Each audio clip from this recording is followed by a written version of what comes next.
Hi everyone. In this quick tip, we'll walk through how to offboard a user in Devolutions Hub and recover their user vault to a shared vault. Start by going to Administration and click on Users. From there, select the users you want to remove and click on Delete. Keep in mind that unlike Devolution Server, there is no way to restore a deleted user. If they need access again, you'll have to reinvite them. Now, to recover the user vault, we'll need to go back to Administration and under Management, click on Vaults. From there, under Type, we'll want to select the user vault. And for the status, we'll want to select Deleted.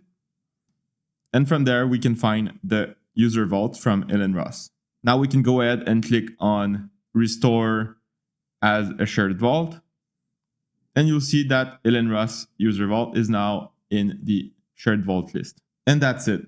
You now know how to offboard a user in Devolutions Hub and restoring their user vault to a shared vault.